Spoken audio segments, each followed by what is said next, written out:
കേരള നിയമസഭയിൽ പ്രതിപക്ഷ നിരയിലിരിക്കുന്ന പിണറായി വിജയനെയും LDF-നെയും കൂട്ടത്തോടെ വലിച്ചു കീറി ഒട്ടിച്ചുകൊണ്ട് കുറുക്കോളി മൊയ്തീൻ MLA-യുടെ കട്ട പുച്ഛം നിറഞ്ഞ ഒരു മാസ് പ്രസംഗം. സതീശൻ സർക്കാരിന്റെ പുതിയ ബജറ്റിനെ നെഞ്ചോട് ചേർത്ത് പിടിച്ച MLA ജനങ്ങളെ പിഴിയാത്ത ഈ ബജറ്റ് കണ്ട് പ്രതിപക്ഷത്തിരിക്കുന്ന ബാലഗോപാലും തോമസ് ഐസക്കും കുറച്ചൊക്കെ കണ്ടുപഠിക്കണമെന്ന് ഉപദേശിച്ചാണ് കളി തുടങ്ങിയത്. കഴിഞ്ഞ 10 കൊല്ലം കൊണ്ട് കേരളത്തെ ദരിദ്രവൽക്കരിച്ച് താഴെ ഇറങ്ങിയവരാണ് ഈ കമ്മ്യൂണിസ്റ്റുകാരെന്ന് അദ്ദേഹം തുറന്നടിച്ചു. കലണ്ടറിലെ തീയതി മാറാൻ പോലും 28 ദിവസം എടുക്കും. എന്നാൽ CPM-ന്റെ നയം മാറാൻ വെറും മണിക്കൂറുകൾ മതിയെന്നാണ് സഭയെ ചിരിപ്പിച്ചുകൊണ്ട് അദ്ദേഹം ആഞ്ഞടിച്ചത്. പണ്ട് കമ്പ്യൂട്ടറും ഗെയിലും എക്സ്പ്രസ് ഹൈവേയും വന്നപ്പോൾ നഖശികാന്തം എതിർത്തവർ ഇന്ന് അതെല്ലാം തങ്ങളുടെ അക്കൗണ്ടിൽ എഴുതി ചേർക്കാൻ നോക്കുകയാണ്. പഴയ ട്യൂബ് ലൈറ്റിന് മിന്നി മിന്നി കത്താൻ സമയമെടുക്കുന്നത് പോലെ വികസനം എന്താണെന്ന് ഈ പ്രതിപക്ഷത്തിന്റെ തലയിൽ കയറാൻ കുറഞ്ഞത് ഒരു 5 കൊല്ലമെങ്കിലും എടുക്കുമെന്നും പറഞ്ഞ് അദ്ദേഹം പിണറായിയെയും കൂട്ടരെയും നാണം കെടുത്തി. തന്റെ മണ്ഡലത്തോട് കഴിഞ്ഞ പിണറായി സർക്കാർ കാണിച്ച രാഷ്ട്രീയ വിവേചനങ്ങളും അദ്ദേഹം സഭയിൽ എണ്ണിപ്പറഞ്ഞു. സ്വന്തം ഫണ്ട് ഉപയോഗിച്ച് കെട്ടിടം പണിയാൻ 2 അംഗനവാടികൾക്ക് അനുമതി ചോദിച്ചിട്ട് തരാത്തവരാണ് ചോദിക്കാതെ തന്നെ മുതലാളിമാർക്ക് വേണ്ടി 2 ബാറുകൾക്ക് ലൈസൻസ് ഒപ്പിട്ട് കൊടുത്തത്. ഒരു തുള്ളി മദ്യം പോലും അധികം ഒഴുക്കില്ലെന്ന് പറഞ്ഞ് ഭരിച്ചവരുടെ ഈ ഇരട്ടത്താപ്പിനെതിരെ തിരുനാവായയിൽ ശക്തമായ സമരം നേരിടേണ്ടി വരുമെന്ന് അദ്ദേഹം മുന്നറിയിപ്പ് നൽകി. കഴിഞ്ഞ ഇടത് സർക്കാർ നശിപ്പിച്ച മലബാറിലെ നാളികേര കർഷകരെ രക്ഷിക്കാൻ പച്ചത്തേങ്ങയ്ക്ക് 60 രൂപ സംഭരണ വില പ്രഖ്യാപിക്കണമെന്നും നാഷണൽ ഹൈവേയിലെ ടോൾ കാരണം തിരുനാവായ ക്ഷേത്ര പരിസരത്തുണ്ടാകുന്ന വൻ ഗതാഗത കുരുക്ക് ഒഴിവാക്കാൻ ഈ വർഷം തന്നെ തിരുനാവായ ബൈപ്പാസ് യാഥാർത്ഥ്യമാക്കണമെന്നും ആവശ്യപ്പെട്ട് പ്രതിപക്ഷത്തിന്റെ വായടപ്പിച്ചുകൊണ്ടാണ് കുറുക്കോളി മൊയ്തീൻ തന്റെ പ്രസംഗം അവസാനിപ്പിച്ചത്. ശ്രീ കുറുക്കോളി മൊയ്തീൻ 6 മിനിറ്റ്. സർ, ഞാൻ ഈ ധനകാര്യ ബില്ലിനെ ഞാൻ അനുകൂലിക്കുന്നു. എൻ്റെ മണ്ഡലത്തിൽ ഈ ബില്ലിൻ്റെ ഭാഗമായി ബജറ്റിൻ്റെ ഭാഗമായി ഓങ്കോളജി ബ്ലോക്കിൻ്റെ പൂർത്തീകരണത്തിൽ ഇന്റർനാഷണൽ രാജീവ് ഗാന്ധി സ്മാരക സ്റ്റേഡിയത്തിൽ പണം അനുവദിച്ചുള്ള സന്തോഷം ഞാൻ രേഖപ്പെടുത്തുകയാണ്. ഒപ്പം തന്നെ ആരോഗ്യമന്ത്രി കൂടി കേൾക്കാൻ വേണ്ടി പറയുകയാണ്, 2 CHC-കൾ ഇടതുപക്ഷ ഭരണകാലത്ത് കിടത്തി ചികിത്സ ഒഴിവാക്കിയതാണ്.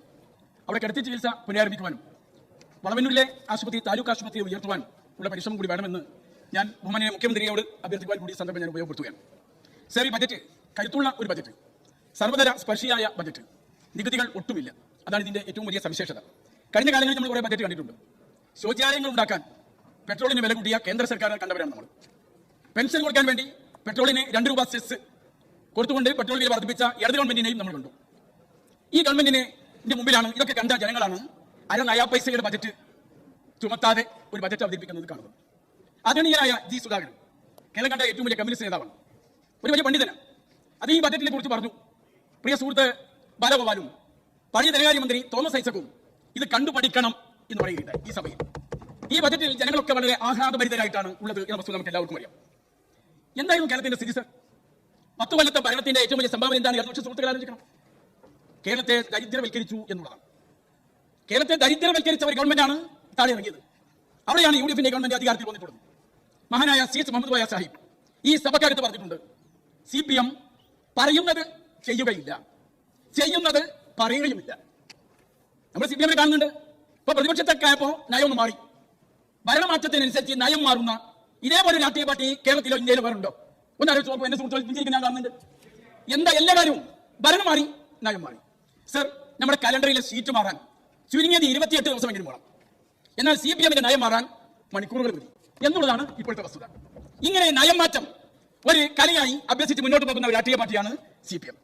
അതുകൊണ്ട് ഈ ദരിദ്രവൽക്കരിക്കപ്പെട്ട നാടിനെ സംസ്ഥാനത്ത് ഉയർത്തിക്കൊണ്ടുവരുവാനുള്ള വിപ്ലവകരമായ ഒരു ബജറ്റാണ് നമ്മുടെ മുമ്പിൽ അവതരിപ്പിക്കപ്പെട്ടിട്ടുള്ളത്. പിന്നെ നിങ്ങൾ എതിർക്കുന്നു എന്നുള്ളതാണ്, ഇടതുപക്ഷം എതിർക്കുന്നു എന്നുള്ളതാണ്. നിങ്ങൾ എതിർക്കുന്നതാണ് ഞങ്ങളുടെ ബലം. നിങ്ങൾ എതിർക്കണം. എതിർക്കുമ്പോൾ നിങ്ങൾക്ക് മനസ്സിലാവും. കാരണം നെല്ലുകുത്ത് ബില്ല് വന്നപ്പോൾ നിങ്ങൾ എന്താ പറഞ്ഞത്? ഇത് തൊഴിലാളികൾക്ക് ജോലി നഷ്ടപ്പെടുന്നു. ടൈപ്പ് റൈറ്റിംഗ് മെഷീൻ വന്നപ്പോൾ എന്ത് പറഞ്ഞു? ഇതേ വർത്തമാനം ആവർത്തിച്ചു. കമ്പ്യൂട്ടർ വന്നപ്പോൾ മറ്റെന്തെങ്കിലും പറയാനുണ്ടായിരുന്നോ? ഇല്ല. എക്സ്പ്രസ് ഹൈവേ മുന്നീർ കൊണ്ടുവന്നപ്പോ അതിനെ എതിർത്തു. ഗെയിൽ വന്നപ്പോൾ നിങ്ങൾ എതിർത്തു. ഇന്നെല്ലാം നിങ്ങളുടേതാണ്. ഇന്ന് കമ്പ്യൂട്ടർ കൊണ്ടുവന്നത്, ബില്ല് കൊണ്ടുവന്നത്, കമ്പ്യൂട്ടർ കൊണ്ടുവന്നത്, ഗെയിൽ കൊണ്ടുവന്നൊക്കെ നിങ്ങളാ. അത് നോക്കൂ. നമ്മുടെ നാട്ടിൽ പണ്ട് ട്യൂബ് ഉണ്ടായിരുന്നു. അതിന് കത്തിത്തെറിയാൻ കുറച്ച് സമയം എടുക്കും. 2 മിനിറ്റ് ഇങ്ങനെ മിന്നി മിന്നി മിന്നി പിന്നാട് കത്തും.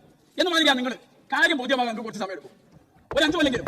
അതുകൊണ്ട് ഞങ്ങളത് കാത്തിരിക്കുന്നുണ്ട്. നിങ്ങൾ ഇനി എപ്പോഴാണ് നയം മാറുക, നിങ്ങൾക്ക് തന്നെ ബോധ്യപ്പെടുക എന്നുള്ളത് നമ്മൾ കേരളം കണ്ട് നോക്കി നിൽക്കുന്നുണ്ട് എന്ന് മാത്രമേ നിങ്ങൾ ഓർമ്മിപ്പിക്കുന്നുള്ളൂ. സർ, കഴിഞ്ഞ ഗവൺമെന്റിന്റെ മുമ്പാകെ പല കാര്യങ്ങളും ഞാൻ ചോദിച്ചു. ഒന്നും തന്നില്ല. മലബാറിനോട് കൂടി ഞാൻ പറയാം. അതെ സർ, അവിടെ ഞാൻ പറയുന്നത് മുമ്പിൽ കേൾക്കാൻ വേണ്ടി. സാർ ഞാൻ 2 അംഗനവാടി ചോദിച്ചു. 2 അംഗനവാടി ഞങ്ങളുടെ മണ്ഡലത്തിൽ അല്ലെ അംഗീകാരം കിട്ടാൻ കെട്ടിടണ്ടാക്കാൻ ഞാൻ ഉണ്ടാക്കും. എംഎൽഎ ഫണ്ടുണ്ട്, കെട്ടിടത്തിന് ഫണ്ടുണ്ട്, പക്ഷെ അനുമതി കൊടുത്തിട്ടുണ്ട്. അതും അറിയില്ലേ, അക്ബർ എന്നാണല്ലോ പേര്, എന്നിട്ട് അറിയില്ലേ? അപ്പൊ അതുകൊണ്ട് അതിന് അനുമതി തന്നില്ല സാർ. ഉമ്മൻചാണ്ടിയുടെ ഗവൺമെന്റ് കാലത്ത് മലയാള സർവകലാശാല കിട്ടി, ഒരു വനിതാ എയ്ഡഡ് കോളേജ് കിട്ടി, 2 ഹൈസ്കൂളുകൾ കിട്ടി.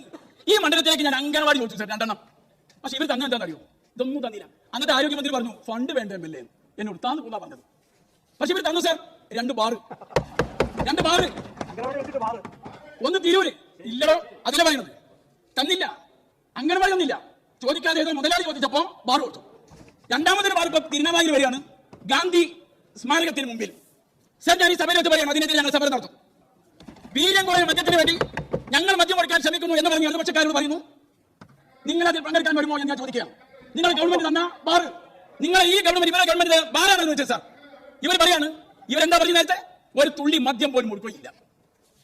CH പറഞ്ഞത് എത്ര മറ്റേ അന്വേഷണമാണ്?